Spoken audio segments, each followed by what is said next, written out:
here's a few words from our sponsors. This is where you start making money. So listen up. There's no blind guessing with MMPs. Was the money a user generated inside your app more than the amount of money you paid to acquire them? We're going to go step by step through each part of the user acquisition journey. APIs, Post-install events, ARPU, UR, and ER. There is potential for your monetization strategy to do even better. Let's dive in.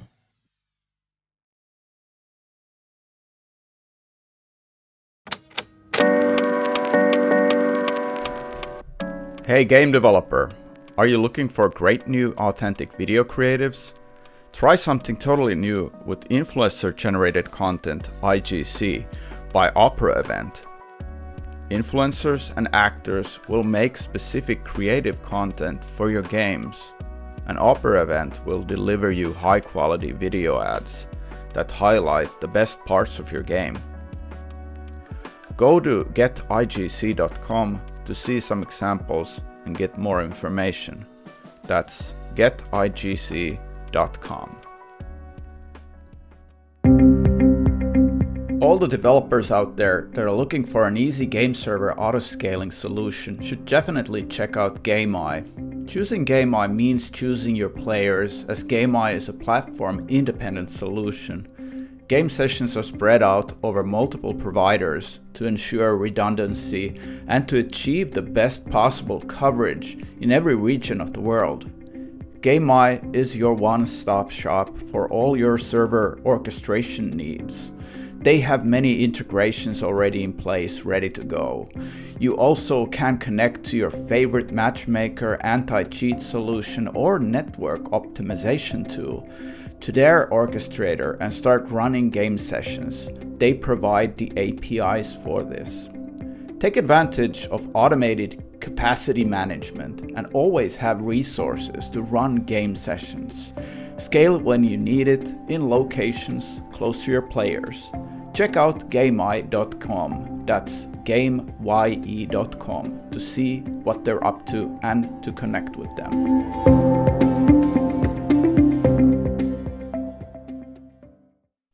So I'm going to kick it off. Welcome, Erik. Welcome, Steven. Good to have you on this webinar to talk about innovation in mobile games, in the ad creative specifically, innovation. That's good to be here. Thanks for having me. Thank you very much indeed. Yeah. So to kick off things, I'm going to first introduce quickly myself. So a lot of folks probably have been listening to the podcast. So I'm Joachim Akren, founder of Elite Game Developers, which is an online resource for people who are building game studios. I'm an entrepreneur in gaming for 15 years. Decided 2 years ago to venture off into building this kind of like a platform to help founders not make all the mistakes and have it like learnings through the hard way. So that's my mission, and I want to bring you interesting stuff that you can leverage to get ahead and learn things quicker.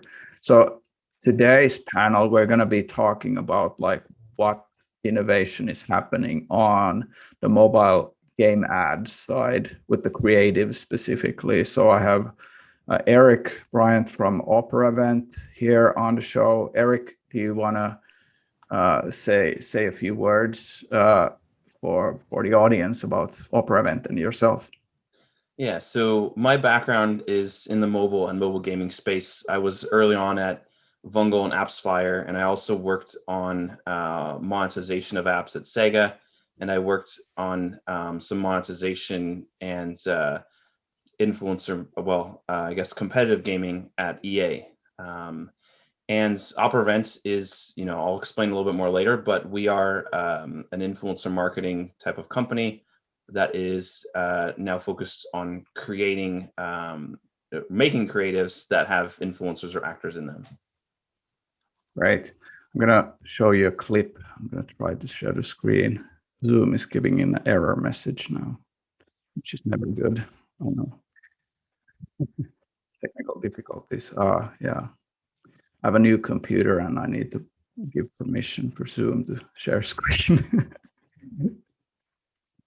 Do you want to, Erik, give a few more words about like examples, like how the company was sort of like what was the inception idea for coming up with OperaEvent? While I'll figure this out. Yeah, so OperaEvent actually started off more on helping Twitch streamers monetize their streams.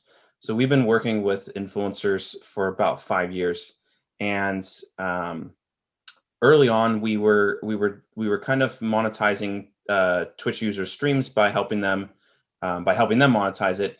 And then we started working with different teams, whether that's esports teams or teams of influencers, and we created a technology that helped them to manage their teams. So we also are helping, we're helping pro esports teams to manage their teams and build a brand. We also just recently helped some NFL stars, like previous NFL stars like Marshawn Lynch, Chad Ochocinco, and some other NFLers start their own teams of influencers. And we decided, how do we monetize the hundreds of thousands or 100,000 plus influencers we have? So that's when we thought of the idea of, instead of having them post the content onto their own social channels, why don't they just create it offline, since they're professional content creators, and then we take those assets and create video ads out of them. Nice. We're gonna now see the example case. Do you guys see the screen being shared? It is in process of being shared. There we go. I see it. Yes. Cool. Okay. Now I'm gonna play this one. Let's observe them in their natural habitat. See how they work together. They coordinate. They follow each other blindly. One leading another without knowing where they're going. I guess that's one way to do it. Now this little yellow guy here, his name's Chuck. Chuck's pretty cool because when he uses his ability, he goes in a straight line like a bullet. Get out of here! Cash now or I will shoot you. Can I give you a big tip? Absolutely. Deadpool, what are you wearing? Honey. Stack, oh my goodness. Nice good little chunk there. 결혼할래. 나랑 결혼해줄래? 또 보스가 왔어요. 이거 재밌는데? 경험치가 up. Whoa! Giant explosions. Yes, we got the sugar crush. Next level. And 250 bones. We love to see it. That's a big one. Collectively, the Dukes sought one tile. the Zaz. You can join up with your Facebook friends and beat them too. Don't mess with me. I'm angry. Who invited that guy? Woman in the blue shirt. Woman without a doggy. What a sad life to live without a doggy. Yes!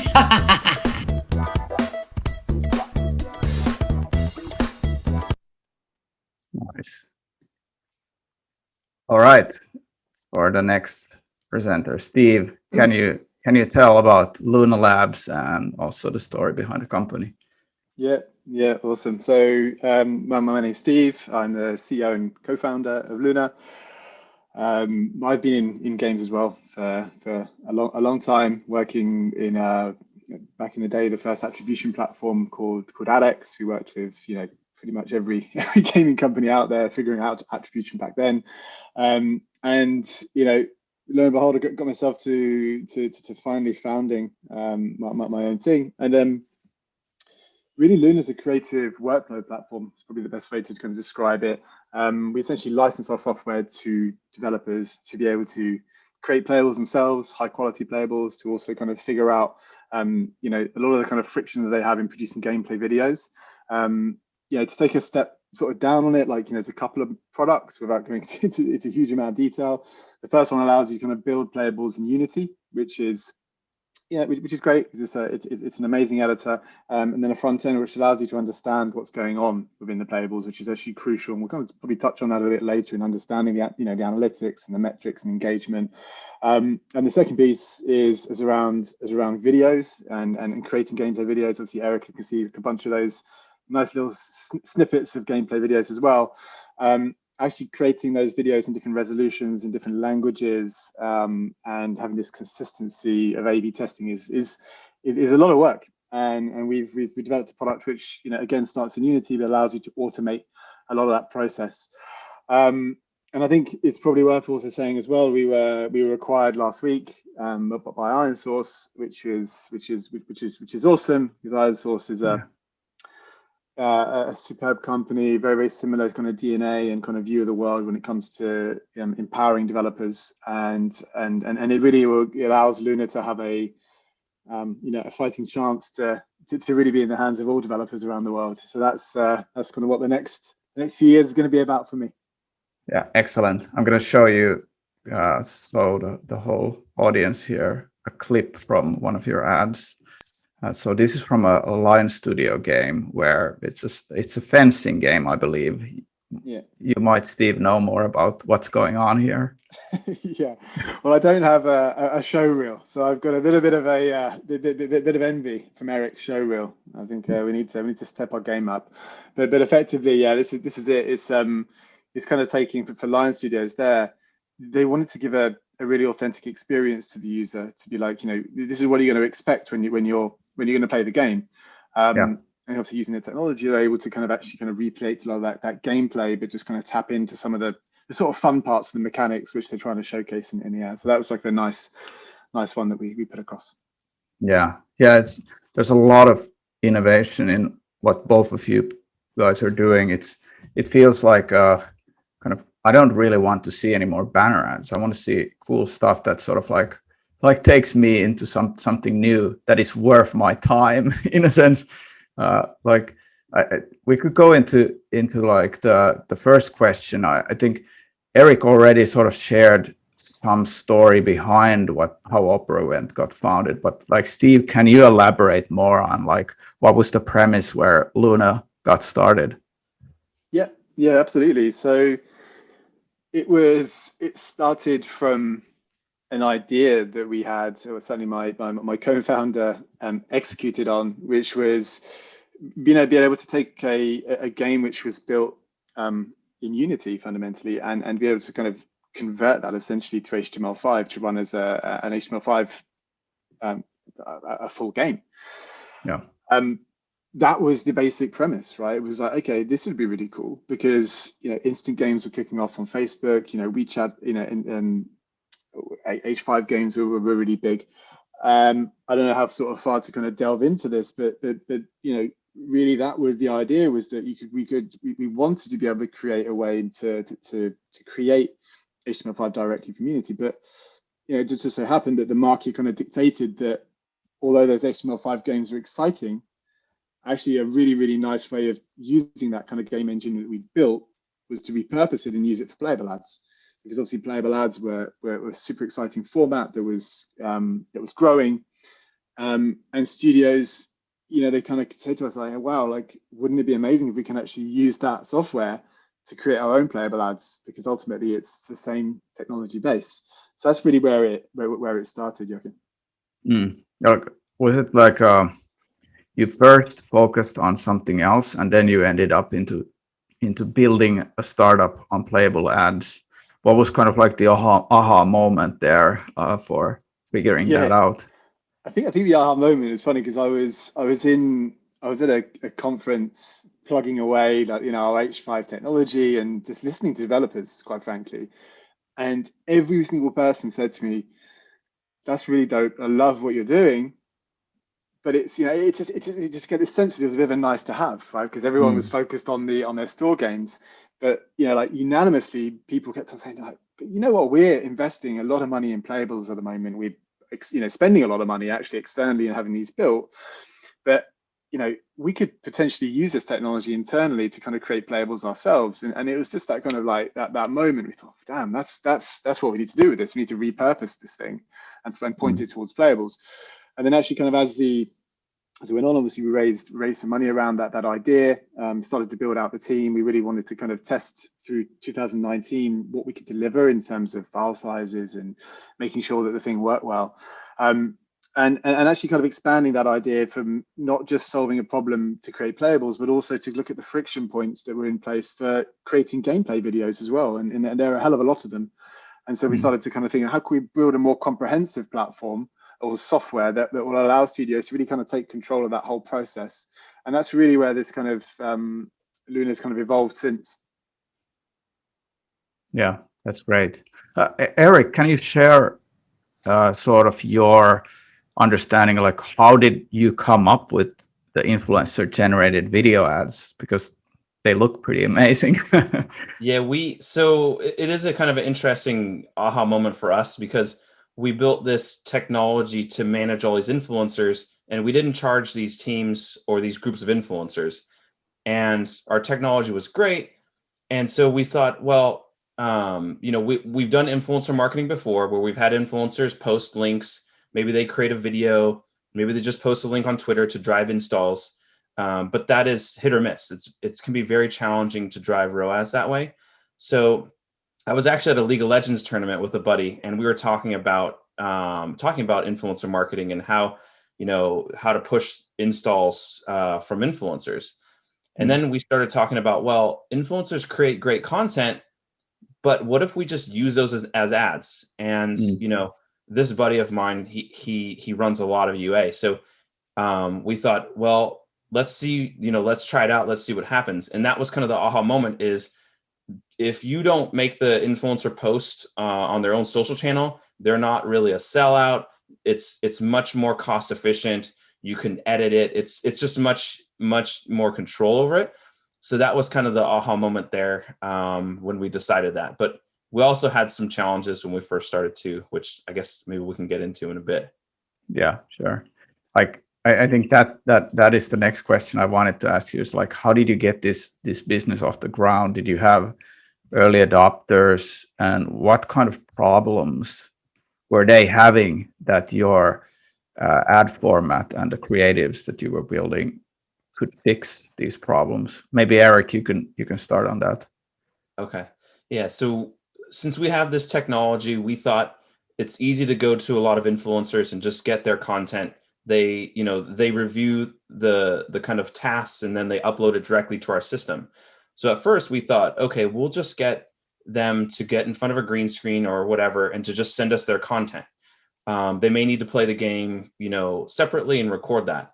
And then we would send those cuts over to the clients. However, we then quickly realized early on that clients, their creative teams can be pretty backed up, or they may not have a creative team that wants to put these together. So then we decided, okay, well, we're going to have to make our own creative team to put these together.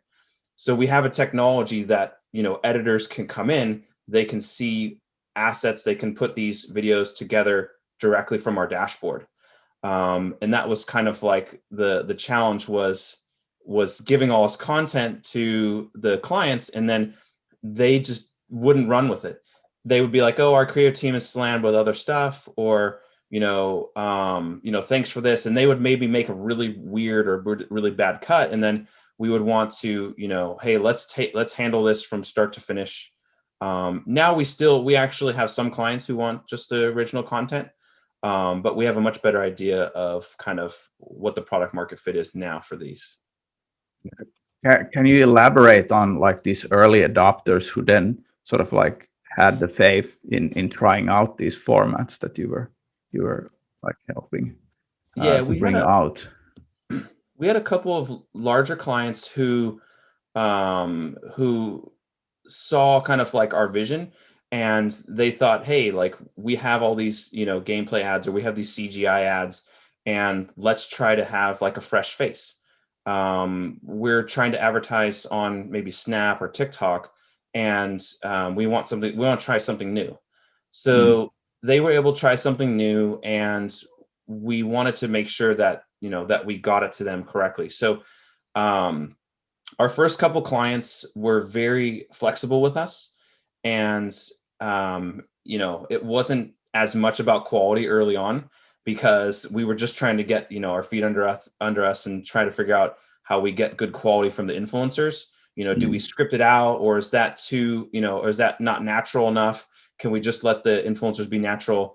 And so having our first clients be flexible about that was actually really helpful for us to learn. So yeah, that's good. Steve, can you elaborate on like how things really like kicked off from there when you have had that aha moment and you started building up the business? Yeah. Absolutely. So I think when you had that the moment, I think it was helpful to be able to go from, completely bootstrapping to kind of raising a little bit of money to kind of give us, a little bit of a pressure release, right? So we could actually get down to building out this very ambitious project that we had. I think the early adopters is a very good point, Joachim. So as we had folks like Voodoo, Lion Studios, as you saw, Quali, funny enough, it started to, a lot of the hyper-casual studios came to us at the beginning because they were all building in Unity. They were really, really hyped about being able to kind of just take that first level of the game and be able to use our software to be able to recreate that essentially, and like maybe not like exactly, but pretty similar to give that experience. So those are the early adopters that we had, and it just makes me laugh when I think back to like how long projects used to take us and what we used to do, and how we used to kind of almost like just find that kind of market fit.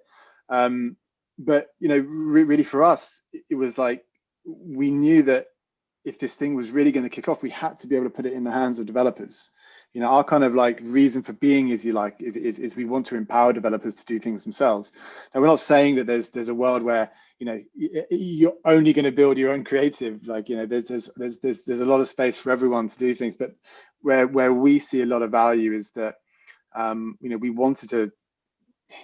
We want to have this empowerment because we really, really believe it's an investment in your studio, in future-proofing your studio, and for us it was a very big technical challenge to do that. Right, we built a game engine and we needed to make sure that could actually be used in the right way and actually deliver properly. And yeah, I mean, I guess from then on, it's a case of the problems people were facing were it was taking too long to having ads built. The quality, there were question marks there as well. So the people wanted to kind of just test more, actually. Not be waiting for a month for a creative to be produced. They wanted to kind of take action on it, and that's kind of we're probably going to roll through that as we talk, because obviously it's a very important part of innovation is being able to test a lot and try new things. Yeah, I mean, obviously it's gone on. It's moved away from, being just ad-based companies. Now we work with, we're very fortunate to work with, some amazing IPs and studios like Zynga, Glue, etc. So it's really evolved, and it feels like people are embracing this adoption of technology into their studios. And yeah. What would you say like matters the most when you're talking to these studios, like bigger or smaller game studios, when they're thinking about running ads and thinking about innovation there? Why aren't they sticking with the regular banners and the regular video ads with gameplay? Steve, if you can elaborate. I think it's a combination of things. I think as you said at the beginning, like banners, the kind of banner blindness is like quite a real thing, right? They're tried, they're tested, they've been done many times over, and there's obviously still a place, don't get me wrong, but there's a fatigue which is kind of associated. I think not all studios have the crazy budgets of a Playrix to go into cinematography and like produce this that insane ad that they just recently created. It would be great, but it's just not everyone is in that situation. So for me, like I think what is innovation is like it's the creation of new things. It's trying new things. It's testing new things, and being able to kind of act on those ideas quickly.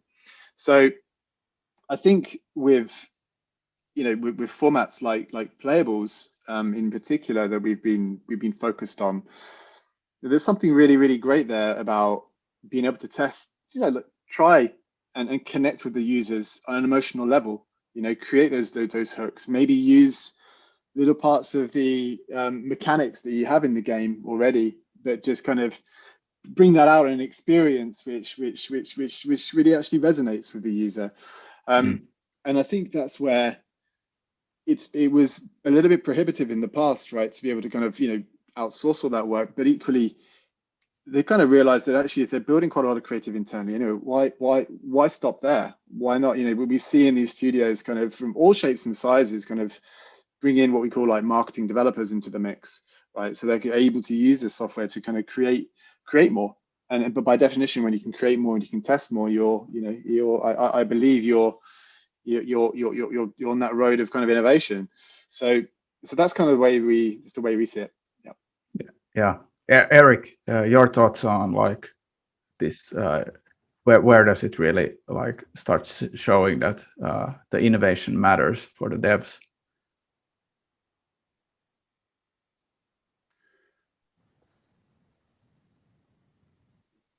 Yeah, may have. Can you guys hear me? Yeah, I can. Okay. So I would say that it comes also with the many different platforms. So there's new platforms, new ad platforms that are more innovative and different than previous ones. You've got platforms that are very influencer based or human based, human focused. So what works on Facebook, what works on Vungle or ironSource may not work on TikTok or Snapchat. So it's about the platforms being innovative and ever changing. Also, we tell our clients that to not be afraid of thinking outside the box, doing something different. It shouldn't be just the same thing in and out. And as Luna Labs, they can produce hundreds of different videos, right? Try different things. It's not if you have some ad that works really well on Facebook, it may not work well on YouTube, and it may not work well on ironSource or Vungle. And that's why you have to kind of be innovative of the creative ads and have different ones. So yeah. Do you guys feel that, like, because if you think about like the life cycle of a game, you first where does it really start matter that you start thinking about more creatively about the ad creatives and going into a bit like pushing for difference to, like, when you're in soft launch, do you already want to run playables? Do you already want to do influencer stuff? Or do you want to wait until you're sort of like scaling? And how does the metrics play a role there? Would be interesting to hear your thoughts on that. But like Erik, can you go first? Yeah, sure. So I would say that it does begin at soft launch, and we're seeing this more often with some of our clients. We're doing videos in soft launch for them. And the reason for that is, for our influencer style videos, you can get different languages very easily. So you can easily market to those languages. So if you're soft launching in a specific language, you can easily get a video that attracts them. But also another thing is different influencers attract different people. And with that, you can learn a lot if you're doing some testing on Facebook, and you can see, okay, this female influencer or actor attracted this demographic, and this male attracted this demographic. This person of a diverse background attracted this. So even in soft launch, you can learn a lot who your users are and track them down the funnel, right? Are these users that are coming from this particular demographic or this ad, are they ending up being your better users or not? So we're seeing a lot of good information in soft launch about trying out these different diverse people, and maybe it's a different part of the game. So maybe the influencer is failing and showing how challenging the game is. And I just talked to a game studio the other day about doing a concept where someone is failing and challenging, and they said, well, people already think our game is pretty challenging, so I'm not sure if that'll actually end up working or if it'll backfire. So you can learn a lot about the different concepts and different people being used in these ads. Yeah, interesting. Steve, your thoughts there on the soft launch versus like scaling phase? Yeah. Look, I think that the umbrella thought is that creativity plays a role at every stage, right? There's not a one size fits all. I think for sure, if I was to kind of break down, some basic examples of video versus playables, I think typically what we see is at the early soft launch stages for marketability testing, videos are pretty appropriate, right? Because ultimately, you can produce them relatively quickly. As Erik said, you're just trying to get a sense of that user. You're very much using the kind of platform to give you those indications as well. Like, that's why people test so much on Facebook at the beginning to get the D1, D7, etc. metrics. Then when I think about a game which is starting to scale or starting to actually kind of put a bit of good UA budget behind it. I think almost unanimously with the studios that use our software, like we say, prepare yourself with some playables at that point, right? Because or some good concepts which you can kind of nurture, because the reality is unfortunately you never really know if it's going to be the video that cracks it, if it's the interactive end card, if it's a playable. Like, you just got to give yourself the opportunity, right? And you got to see, and very very often it doesn't go the way that you think. And that's just, unfortunately, I challenge anyone who says they know that this will work, because it's just not the case. So and every game genre and every game audience is just different. So I think you need to be adaptable. You need to be able to kind of also not rest on your laurels as well, Joachim. Like, so once something is going well, you can't expect that to just carry on and be the cash cow, right? Like, it will eventually have there's a shelf life on everything. And so you need to be able to kind of challenge that with new concepts. But I think where the innovation piece is interesting is you can say, I sort of liken this to like vertical and sort of horizontals, right? So you're kind of, you're thinking of concepts, and you can have a bunch of different concepts which you try out. Once you see the metrics which are starting to kind of give you that confidence in the return, then you can really start to verticalize that, right? And you can start to kind of really then get a bit more granular on each one of those concepts. And yeah, I think Erik hit it really well. Like, the kind of different platforms will react very, very differently according to those concepts which you put out to. Yeah, that's good. I'm going to give you a hypothetical, kind of like a game studio, small game studio. If it's in soft launch, they want to reach out to you. How is it different for them to work with you versus somebody who might be doing banners or video ads from the gameplay? Maybe, doing something not so special as you guys are doing. But how different is it to build playables? Let's start with you, Steve, first. Yeah, absolutely. So I mean, like, the overall concept of Luna is we're trying to empower developers to do it themselves.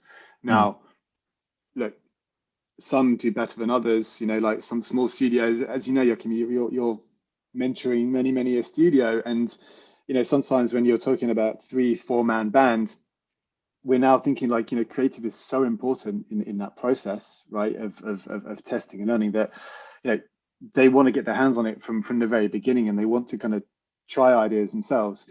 So it's very important to to kind of have to have the software in at that early stage in our minds. But equally, for other studios that have already got processes in place, we're seeing transformation, quite frankly, in the way those creative departments work, because old systems don't always kind of stand the test of time. Let's be fair, right? And actually, like, when you're concept testing ideas and prototyping ideas, it's almost becoming quite intrinsic with the the speed at which you can learn with creative, right? With creative ads. And so we've been around, we've seen many studios who've gone down that kind of hole for years of an idea, and actually come out the other end and realize it's a dead end. And what we can do with creative testing at the beginning is you can start to kind of realize if you're onto a winner or not a lot earlier by taking that in-house. So that's kind of that's the way that I see it. It's the way that we see it. But we also we really understand that not everyone has not every person has that innate ability, right? So some coaching, resources, creative input, maybe even creating that first playable for themselves. Like we're all about that, right? We want to make sure that people can actually get a leg up and kind of start to build those processes. So because it's not easy. Yeah, definitely. Erik, your thoughts on like how devs should approach you, especially if they're sort of like not the most innovative on the creative side yet, but they want to be. Yeah, so our ad units are very different from maybe what they're used to or what they've created before. So they need to kind of have an open mindset. We do provide concepts for our clients. So our clients can give us some basic information about the games. We will play the game, and our creative team will say, hey, here are some concepts based on what you've given us. And then they may say, okay, those are good, but I want to kind of add these things into it. And we always kind of get, this kind of roundtable meeting where the clients kind of understand our concepts and where we're coming from. So then they can kind of add on to these concepts or, create their own concepts. Most of the time we do help create the concepts, and that's totally fine. Sometimes people may have certain scripts or, very certain ideas. But like I mentioned before, is like have an open mind to these types of ads. We have interesting things happen where sometimes the worse the acting is, the better it is on Facebook. And we've had clients tell us to have our influencers act worse than what we give them. So, we try to test different things. Don't just test one video and say it doesn't work. Or, don't just test one video and says, hey, these work, I want like 1 million.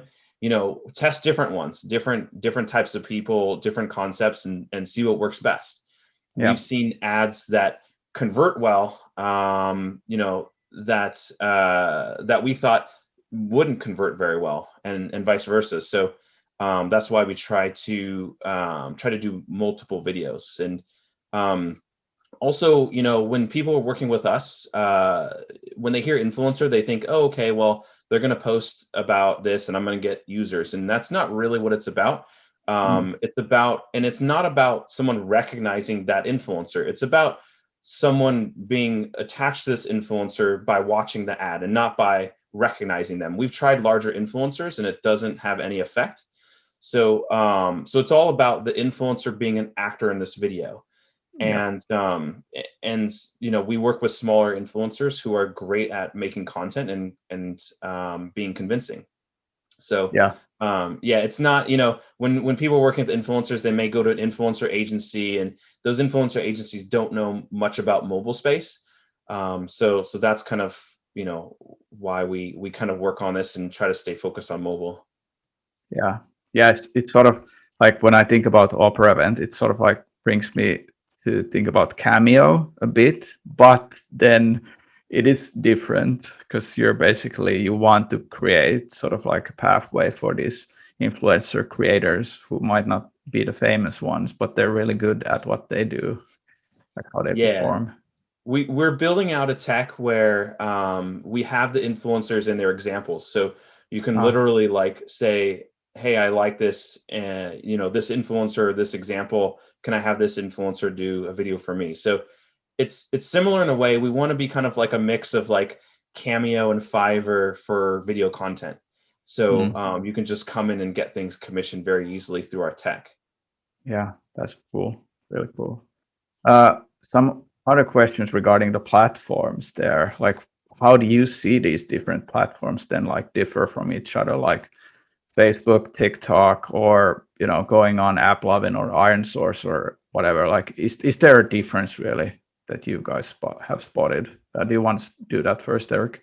Sure. Yeah, I'll speak first on that. So we have noticed a pretty big difference, and a lot of people will test on Facebook, and sometimes that's like a creative graveyard, which kind of stinks because creatives can work very well outside of Facebook and just not work well on Facebook.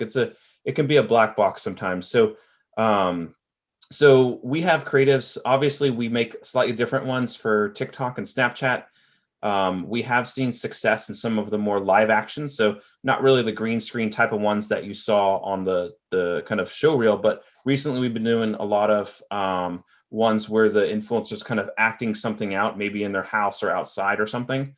And that works well on some of the more influencer or human-based platforms. And then we're also kind of building out, since we use Sensor Tower, we're able to kind of build out better creatives for the performance networks. So if we go in and see that your game is advertising on Vungle and the users are coming from a certain game or a certain publisher, then we can kind of incorporate that into the video. For example, we were doing some really cool videos for like a designing game, and a lot of those users were coming from puzzle and word type of games. So we put in kind of like a puzzle word type of creative on the video creative, like behind the influencer. So not only can we understand the demographic, but we can kind of appeal to that demographic in the performance ad networks. So yeah, that's cool. Hey, Steve, do you want to share some thoughts on that. Yeah, I can add a few pieces. I think we're right. I think the audiences clearly are very different. I think the algorithms as well sort of differ quite massively as well. Like if I imagine like the amount of creative I need to put onto TikTok versus Facebook, you need to put a lot more on TikTok at the moment, right? You need to refresh that creative, and it figures, right? Because it's a very kind of transient, and you just need to keep it really fresh. It's funny Erik said about the graveyards, because it's true. You often people, it hasn't worked on Facebook, therefore it doesn't work, and it's absolutely not the case. It's just you need to look fairly broadly. I think Playables is a good example. Sometimes we've seen people have success on Facebook on Playables, but equally in the feed, the actual combination of having a video which comes in first and then a playable hasn't worked as well. I think another thing which is interesting, which we should probably touch upon, is understanding the kind of metrics that happen. I mean, maybe I can give you an example with Playables. I mean, with Luna's technology, for example, like we're able to make a connection. So not with Facebook, we're not able to kind of have a server connection with our ad, but on ironSource, on Unity ads, on various other platforms, what we're able to do is to switch out different variations, right, within those Playables, and actually that allows studios to be able to kind of really make better decisions quite quickly on the variations which are causing performance. And equally, I think that what we're going to see is over time, certainly this year, the engagement metrics and understanding of like how long are people staying within those experiences, what are the reasons why they're dropping off, and that's going to become like quite core currency, I think, in performance marketing going forward. So and those won't be strict, according to a group of platforms. They can be very, very different according to the different platforms you run them on. Yeah, like if we go do a deep dive into the metrics, into like how especially like hyper casual, which is like it is the speed that those people are developing those games and launching and figuring out these things are working and then optimizing, with a lot of like leaning towards the ad creatives, quite kind of like on day zero of the game concept. Like, what are you seeing there? Like, what are the main KPIs, and how do those developers learn from what they're doing? Like, maybe Steve, you can take that first. Yeah, definitely. I mean, it's I think a lot of it is it's evolving as well. By the way, it's evolving a lot. It's not what the way that hyper casual was kind of born. If you think about the last 3 years, especially the last year, the sophistication in that kind of buying has improved quite considerably. I think typically, in the past it was very almost like quite CR driven. It's about just getting kind of as much volume as humanly possible, in a kind of it seemed to be fairly kind of scattergun, but really everything is around the IPM, right? It's just how many installs are getting 1,000, and then having a view on the ROI, where perhaps people didn't necessarily think that was so much of a consideration. Sometimes actually it's not about being number one in the store, it's about being in that top 10, but for a longer period, right? Because you get a better payback on it. So but it is fundamentally different, right? You're looking at having to hit IPMs which are 50, 60 IPM, right, plus to make that game successful.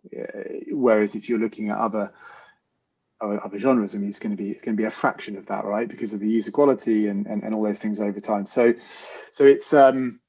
it's a scale play for sure. You need a lot of volume. It's also there's a lot of tactics to kind of just get people into the store, right? And it's almost like that kind of candy shop mentality, right? Once someone's in the store, they're like, well, I'm here, I might as well download it, I might give it a go. Yeah. And also the user's interaction, and the users are very different. Like it's accepted, right? It's normal when you're in a hyper casual game that you're going to have to play some ads, you're going to kind of pop out, and it's the trade-off you get, right, for not having to kind of spend money per se. So yeah, it's definitely different. Yeah. Erik, your thoughts on the metric side there? Yeah, I would say I agree with Steve. I will add a few things which was kind of related to one of the questions we got, but back in 2019, it was all about CTRs and getting people into the store. But the problem is there were a lot of creatives out there that just didn't look like the game. They didn't act like the game. They were nothing like it. And so you had this drop off when people got to the store, and you had maybe some negative reviews and stuff like that. And so, I saw a lot of that happen. And when we built this product kind of early last year, we thought, we do not want any of that. We want the influencers to be natural. We want it to be authentic. We want it to seem like they're actually playing the game. And we want to represent the game as the game. So we look at not only CTRs, but conversion rates, basically IPMs, as kind of the key metric to getting people. IPMs will higher the IPM, right, the lower the CPI potentially. So we don't really focus too much on the click-through rates. We want people to download the game, have a good experience, and end up being spenders in the game, or maybe creating some good reviews. So that's kind of where our focus was when we created this product. It's like great. Basically you've seen those. You've seen a lot of ads with actors or like Kim Kardashian or something, and it's like, does she really play this game? Is she really like blowing up the world, the other people's houses and stuff? And we wanted to have it be just more natural than something like that. Yeah, totally makes sense. Hey, a final question before we go to the audience Q&A. So if the audience has questions, please hit them into the Q&A section here in Zoom at the bottom. The final question for you guys is, like, if someone wants to start innovating with mobile game creatives, with ads, what advice do you have besides, of course, using Luna Labs and OperaEvent? What are sort of like the main advice there? Erik, you go first. Okay.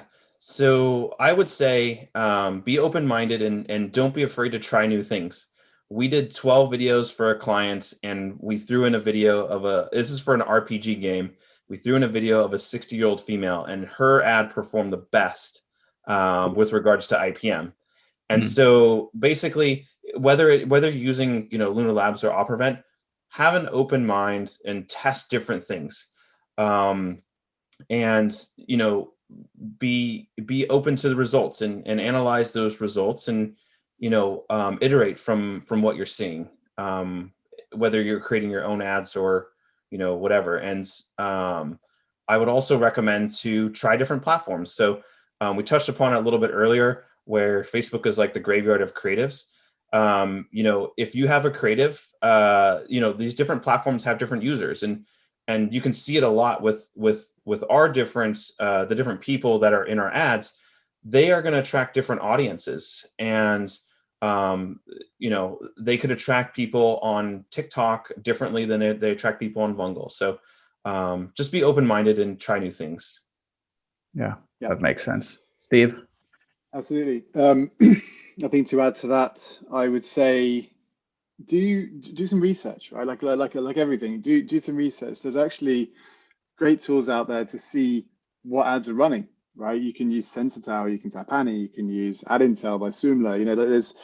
There are a bunch of great tools out there, and it's actually great to kind of see what's out there, what you're up against, what are the new kind of hooks and tricks and things which are coming in. So I thought my kids were coming into the room. Just got this default kick backwards. Same here. The other thing I would say is it's really, really good to understand what you're up against, right? And then kind of think of like, okay, maybe I can use some of those ideas. I think to follow up on Erik's point around the platforms, I think kind of set some expectations right across those platforms, because one size doesn't fit all, and you need to do your own analysis of how your ads perform on there, set some benchmarks, and then go again. And I think the last thing I would say is just the classic is have some patience, right? You're not going to crack ad creative, in month one. It's not going to happen, right? You're going to have to take several months to do this, and you're going to have to test a lot, and that's the whole point, right? By doing that, by exploring, by creating more, by using different services, by just really getting a good holistic view on what can work, that's gonna give you those kind of benchmarks to be able to go forward and actually innovate more in the following 6 months. Yeah, that's a good point. Hey guys, this is great. Let's do some audience questions now. We're probably gonna have a fun time with these. There are a few here in now. So I'm gonna first ask. This is for Steve specifically. Playables are great, but there seems to be a lot of false playables out there where you sort of like invite to click to play, but then it takes you directly to the store. Do you have thoughts on these kind of practices damaging the reputation of Playables? What do you think? Yeah, it's a very good one. I think that people it's a tactic which is used a lot. It was used a lot in certain genres, in particular in hyper casual. You're just trying to kind of like force it. You know, you're not even playing experience. You have a lot of, even you'd have almost, dare I say, kind of gifts, right? Which would come up and you'd start tapping and you just can't do anything. You end up in the store. And I think those did tarnish the reputation of what is actually a really, really open, experimental, creative format, right? It's a huge amount you can do if you approach it the right way. So actually, to that question, I think that, you know, you're seeing changes in, you know, Google are being very, you know, more forward with how they want to structure Playables, you know, not having these kind of CTAs, which kind of, you know, can be misleading. They want to create these authentic experiences. And I think that as we go forward, we obviously changes with device identifiers, which are going to happen in the industry. I think having that authenticity in the ad and understanding in a Playable in particular, you know, how it can actually, you know, really genuinely kind of drive users to go and perform the right actions in your game.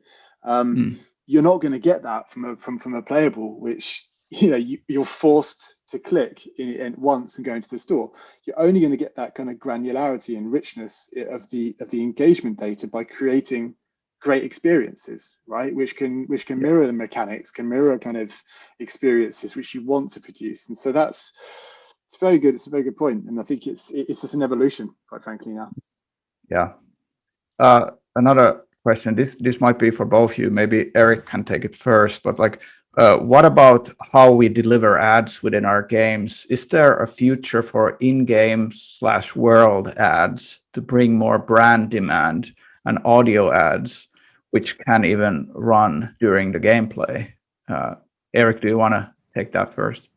Yeah, I haven't been around monetization as much recently, but I do think that there will be more brand demand. And speaking to the audio thing, I think there's like Audio Mob is a company that's doing these type of audio ads, and I do think that is going to work out for certain types of games. And you know, we've already, when I worked at EA, we specifically worked on ads that were more natural part of the game, right? So you have like Madden, and you have these brand sponsors, and you have them on the field and the boards and stuff like that. And there's more and more technologies out there that allow for these types of more natural brand type of ads. And you're seeing it outside of the mobile space for sure. Maybe not as much in the mobile space, but I do think that it'll still take some time to have those kind of ads being delivered. Sorry. Hopefully I answered that okay.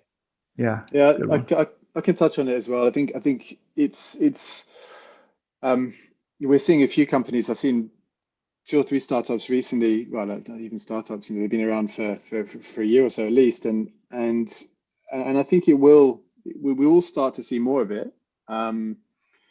There's a question of scale at the moment. Quite frankly, it's just like, you know, what it sounds great, and it's actually a nice experience for the user. So it's just a case of when will that actually turn into revenue for the studios doing it, and does it become quite an open thing for all games, or is it going to be kind of limited to kind of certain audiences and certain brands that want to put money in them? So I think there's not an easy answer. I think it's an evolution. I actually quite like the idea. I like the idea of where that can go. I think if we can follow that over the course of the next few years, I think it's going to be some exciting developments there. Yeah, I heard of a mobile hockey game that ended up putting ads inside of the rink, and the actual like reviews went up, and the you know, the stats went up with the game because it seemed more natural and more real. But that's obviously sports games. I'm not sure what'll happen for other games, but I do see it happening at some point. Nice. There's a question for both basically ad formats that you represent. So the first one is for influencers. And do you think that influencers and creatives will become the new normal? And how do you plan to keep influencer-based creatives fresh over time? Yeah, I think that it will become the new normal. As you kind of seen, TikTok has become a huge thing, and I was actually pretty negative on TikTok a couple years ago. So I kind of got smacked around for my stupid take on it.